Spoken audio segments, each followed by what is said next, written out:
India के ई parliament में एक ऐसी खामोशी छा गई जो किसी शोर शराबा से ज्यादा कानों को बुरी लग रही थी। यह खामोशी सिर्फ एक पल का नहीं था, बल्कि एक बड़े समस्या का संकेत था। यह खामोशी तब आई जब एक अहम स्पीच को रिकॉर्ड से हटा दिया गया। पब्लिक का रिएक्शन मिला जुला था। कुछ लोग गुस्से में थे, कुछ हैरान और कुछ निराश। राहुल गांधी, एक बड़े ऑपोजिशन लीडर, वहां खड़े थे। उन्होंने अपने विचार स्पष्ट और जोर से रखे। उनका हर शब्द, हर बात एक आग की तरह थी जो लोगों के दिलों में जल रही थी। उनके शब्द तेज थे, उनका लहजा दमदार था। उन्होंने अपने देश के लिए एक नई सोच और नई दिशा की बात की। उनका हर शब्द एक नई उम्मीद जगाता था। वो एक ऐसे देश की बात कर रहे थे जो मुश्किल समस्याओं से जूझ रहा है। उन्होंने बेरोजगारी, गरीबी और करप्शन जैसे मुद्दों पर खुलकर बात की। उन्होंने कहा कि ये समस्याएं सिर्फ सरकार की नहीं, बल्कि हर नागरिक की जिम्मेदारी है। वो अपने लोगों के स्ट्रगल्स की बात कर रहे थे।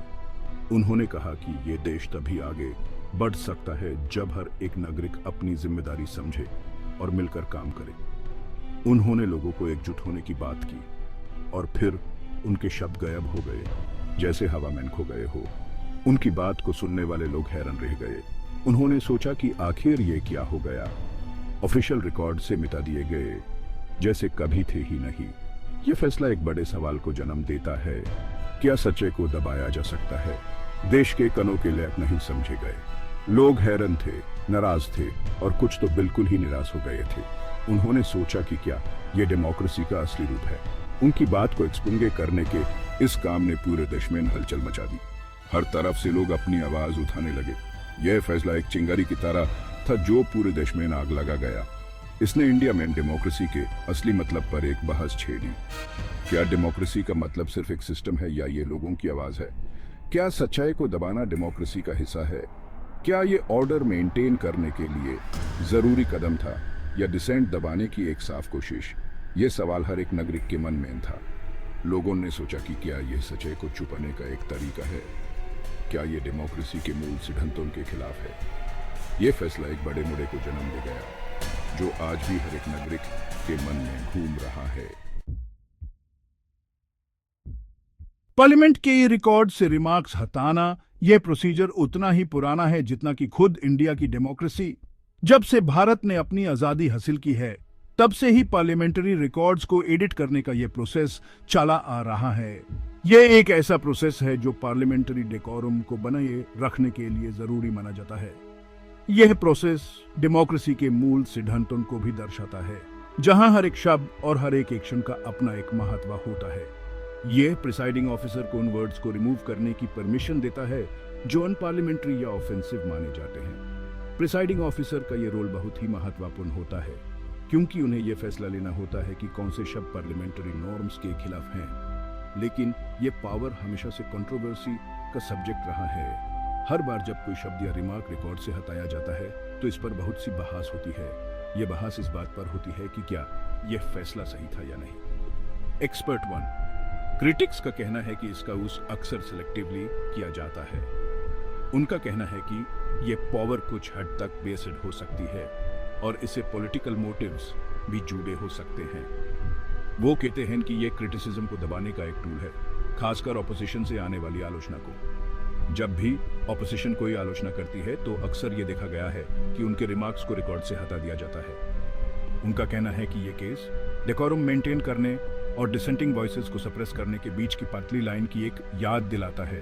पार्लियामेंट का यह रोल बहुत ही डेलिकेट होता है, जहां एक तरफ उन्हें ऑर्डर मेंटेन करना होता है और दूसरी तरफ उन्हें इंश्योर करना होता है कि हर एक मेंबर को अपनी बात रखने का पूरा मौका मिले। यह एक ऐसा बैलेंस है जो हर डेमोक्रेसी को मेंटेन करना पड़ा है। जब भी कोई मेंबर अपनी बात रखता है तो उसके शब्दों का महत्व होता है। ये शब्द सिर्फ उनकी बात को नहीं, बल्कि उनके विचारों को भी दर्शाते हैं। पार्लियामेंट के सेशंस में अक्सर हीटेड डिबेट्स होती हैं और ये डिबेट्स डेमोक्रेसी की जान होती हैं। ये डिबेट्स ही डेमोक्रेसी को जिंदा रखती हैं, क्योंकि ये हर एक मेंबर को अपनी बात रखने का मौका देती हैं। प्रिसाइडिंग ऑफिसर का रोल यहाँ और भी महत्वपूर्ण हो जाता है। उन्हें इंश्योर करना होता है कि डिबेट्स ऑर्डरली तरीके से हो और कोई भी मेंबर अनपार्लियामेंट्री लैंग्वेज का यूज ना करे। ये एक चैलेंजिंग टास्क होता है, क्योंकि उन्हें इम्पार्शियल भी रहना होता है और साथ ही साथ ऑर्डर भी मेंटेन करना होता है। जब भी कोई रिमार्क रिकॉर्ड से हटाया जाता है तो उसका एक हिस्टोरिकल सिग्निफिकेंस भी होता है। यह रिकॉर्ड सिर्फ डॉक्यूमेंट्स नहीं बल्कि डेमोक्रेसी के सफर का एक हिस्सा होते हैं। हर एक रिमार्क, हर एक डिबेट डेमोक्रेसी के इस सफर को दर्शाती है। यह सब कुछ मिलकर एक ऐसा पैराडॉक्स क्रिएट करता है जो डेमोक्रेसी का एक इंटीग्रल पार्ट है। यह पैराडॉक्स हमेशा से रहा है और आगे भी रहेगा क्योंकि यह डेमोक्रेसी के मूल सिद्धांतों को दर्शाता है। हर एक मेंबर को अपनी बात रखने का अधिकार है और साथ ही साथ उन्हें पार्लियामेंट्री नॉर्म्स का भी पालन करना होता है। यह पैराडॉक्स ही डेमोक्रेसी को यूनिक बनाता है और ये ही उसकी स्ट्रेंथ भी है। हर एक डेमोक्रेसी को इस पैराडॉक्स को समझना और इसे डील करना पड़ता है क्योंकि ये उसके मूल सिद्धांतों का एक हिस्सा है। राहुल गांधी डटे रहे, वो अपने स्टैंड पर कायम रहे, ये कहते हुए कि उनके शब्द सच थे। उन्होंने छुपकर जाने से इनकार कर दिया, ये जोर देकर कहा कि पावर के सामने सच बोलना लोगों के रिप्रेजेंटेटिव के रूप में उनका कर्तव्य है। उन्होंने कसम खाई कि वो आंदोलन जारी रखेंगे चाहे कॉन्सिक्वेंसेस कुछ भी हो। उनकी बात उनके इंडियंस के साथ रेसोनेट करी जिन्होंने उनमें एक ऐसा लीडर देखा जो स्टेटस को चैलेंज करने से नहीं डरता। उनकी डिफायंस उस चीज के खिलाफ रेजिस्टेंस का सिंबल बन गई जिसे कई लोग फ्रीडम ऑफ एक्सप्रेशन पर हमला समझ रहे थे। Section 4 decorum versus dissent, democracy की कशमकश। राहुल गांधी के एक्सपंज्ड रिमार्क्स से जुड़ी यह कंट्रोवर्सी सिर्फ उन तक ही सीमित नहीं है। इसने एक हेल्थी डेमोक्रेसी की फाउंडेशन पर एक बहुत इंपॉर्टेंट डिबेट छेड़ी है। एक तरफ पार्लियामेंट की अंदर डेकोरम और ऑर्डर मेंटेन करना उसके फंक्शनिंग के लिए बहुत जरूरी है, लेकिन दूसरी तरफ डिसेंट को दबाना और अनकंफर्टेबल ट्रूथ्स को सप्रेस करना एक फ्री एंड फेयर सोसाइटी के लिए नुकसानदेह हो सकता है। ISS इंसिडेंट ने एक थ्राइविंग डेमोक्रेसी के इन दो फंडामेंटल पिलर्स के बीच डेलिकेट बैलेंस पर बातचीत की है। सेक्शन 5 पब्लिक आउटक्राई और मीडिया का नजरिया। यह इंसिडेंट एक नेशनल सेंसेशन बन गया। न्यूज चैनल्स ने इसकी 24/7 कवरेज दी। राहुल गांधी के ये हार शब्द और उसके बाद के एक्सपंजमेंट का एनालिसिस किया। सोशल मीडिया प्लेटफॉर्म्स ओपिनियन के बैटल ग्राउंड्स में तब्दील हो गए, जहां ISS कंट्रोवर्सी से जुड़ हैशटैग्स नेशन वाइड ट्रेंड करने लगे। पब्लिक डिवाइडेड थी। कुछ लोगों ने राहुल गांधी की हिम्मत की दाद दी तो कुछ ने उनके शब्द चुनने के तरीके की आलोचना की। मीडिया ने भी पब्लिक ओपिनियन बनाने में एक इम्पोर्टेंट रोल निभाया, ISS डिबेट को एम्पलीफाई करके और इसे नेशनल कॉन्शियसनेस के सामने लाकर। सेक्शन 6 सपोर्ट की गंज, डिसेंट की आहट। राहुल गांधी के लिए सपोर्ट अलग अलग क्वार्टर से आया। ऑपोजिशन पार्टीज ने उनका साथ दिया, एक्सपंजमेंट को डेमोक्रेटिक प्रिंसिपल्स पर हमला बताते हुए। एक्टिविस्ट्स और इंटेलेक्चुअल्स ने इंडिया में डिसेंट के लिए कम होते स्पेस पर अपनी चिंता जताए, लेकिन कुछ अलग आवाजें भी थी। कुछ लोगों का कहना था कि राहुल गांधी के रिमार्क्स इन्फ्लेमेटरी थे और एक लीडर के लायक नहीं थे। उनका कहना था कि एक्सपंजमेंट भले ही अनफॉर्चुनेट था, पार्लियामेंट की डिग्निटी मेंटेन करने के लिए जरूरी था। सेक्शन 7 ट्रूथ्स रेजिलियंस, मुश्किल व इक्विटी में एक रोशनी।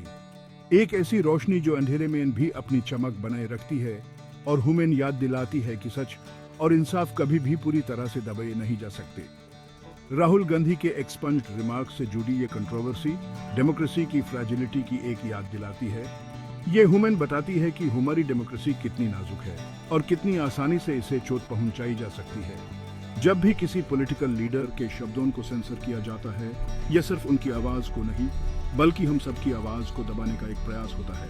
यह फ्रीडम ऑफ स्पीच और डिसेंट के राइट को सेफगार्ड करने की इंपॉर्टेंस को अंडरस्कोर करती है, चाहे वो व्यूज अनकंफर्टेबल हो या एस्टैब्लिश्ड ऑर्डर को चैलेंज करते हो। जब लोग सड़कों पर उतरते हैं, अपनी आवाज उठाते हैं, तो ये सिर्फ एक व्यक्ति या एक पार्टी का मुद्दा नहीं होता, ये हमारी सामूहिक आजादी का प्रश्न होता है। हर एक प्रोटेस्ट, हर एक रैली एक याद दिलाव है कि हमारी आवाज कितनी महत्वपूर्ण है। एक्सपंजमेंट का इमीडिएट इम्पैक्ट शायद कम हो जाए, लेकिन ये जो क्वेश्चंस ट्रूथ, अकाउंटेबिलिटी और इंडियन डेमोक्रेसी की सोल के बारे में उठाता है, वो रेसोनेट करते रहेंगे। यह प्रश्न हमेशा हमारे समझ में घूमते रहेंगे। हमें याद दिलाते रहेंगे कि सच और इंसाफ के बिना डेमोक्रेसी सिर्फ एक खोखला वचन बनकर रह जाती है। हर एक डिबेट, हर एक चर्चा हमें इस बात का एहसास दिलाती है कि हमारी डेमोक्रेसी कितनी अनमोल है। क्योंकि एक ऐसी दुनिया में जहां खामोशी को आसानी से सहमति समझा जा सकता है, पावर के सामने सच बोलने की हिम्मत ही हमारा सबसे पावरफुल वेपन और ह्यूमरी एंड्यूरिंग होती है। जब हम सच बोलते हैं तो हम सिर्फ अपने लिए नहीं बल्कि अपनी आने वाली पीढ़ियों के लिए भी एक मिसाल बनाते हैं। ये हिम्मत, ये साहस हमें आगे बढ़ने की शक्ति देता है और हमें याद दिलाता है कि सच और इंसाफ के लिए लड़ना कभी भी व्यर्थ नहीं जाता। हर एक सच बोलने वाला व्यक्ति एक रोशनी का दीपक है जो अंधेरे में भी चमकता रहेगा और हमें रास्ता दिखाता रहेगा।